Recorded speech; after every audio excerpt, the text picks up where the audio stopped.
नमस्कार दोस्तों, INC TV पर आपका स्वागत है। देश की पूर्व प्रधानमंत्री श्रीमती इंदिरा गांधी जी की आज पुण्यतिथि है। इस मौके पर कांग्रेस के नेता श्री राहुल गांधी दिल्ली में शक्ति स्थल पहुंचे और अपनी दादी इंदिरा गांधी को श्रद्धांजलि दी।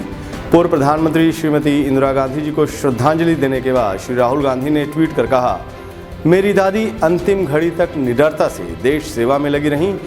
उनका जीवन हमारे लिए प्रेरणा स्रोत है। नारी शक्ति की बेहतरीन उदाहरण श्रीमती इंदिरा गांधी जी के बलिदान दिवस पर विनम्र श्रद्धांजलि। श्रीमती इंदिरा गांधी जी एक आज़ाद मुल्क की सबसे बड़ी राष्ट्रवादी नेता थीं। उन्होंने हमेशा भारत को उसके सच्चे अर्थों में संप्रभु बनाए रखने की कोशिश की। 19 जुलाई 1969 को जब उनके प्रधानमंत्री रहते 14 बैंकों का राष्ट्रीयकरण किया गया तो पूरा देश खुशी से झूम उठा। राष्ट्रीयकरण के बाद सार्वजनिक क्षेत्रों में बैंकों में जमा राशि 800% से अधिक की वृद्धि हुई।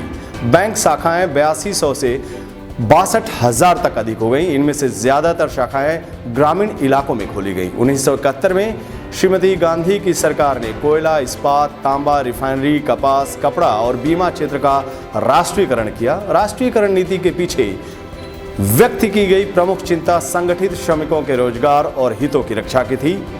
पूरे देश का सीना तब फक्र से चौड़ा हो गया जब इंदिरा जी ने संसद में 16 दिसंबर 1971 को ऐलान किया कि पाकिस्तान की सेना ने बिना शर्त समर्पण कर दिया है और ढाका अब एक स्वतंत्र देश की स्वतंत्र राजधानी है।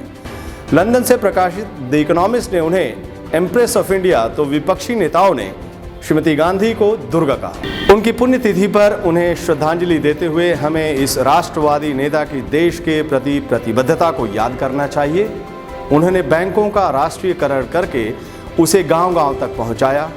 वहीं सुनने में आ रहा है कि मौजूदा सरकार सार्वजनिक बैंकों के निजीकरण के लिए संसद के आने वाले शीतकालीन सत्र में 2 प्रमुख वित्त विधेयक पेश करने की योजना बना रही है। 71 वर्षों में देश ने उद्योग के राष्ट्रीयकरण और राष्ट्रीय संपत्ति का निजीकरण दोनों को देखा है। आइए इस दिवस पर हम अपने देश को आने वाली पीढ़ियों के लिए मजबूत, सुरक्षित बनाने के लिहाज से सुनहरे रास्ते पर ले जाने की प्रतिज्ञा लें। इंदिरा गांधी जी को इससे अच्छी श्रद्धांजलि नहीं हो सकती।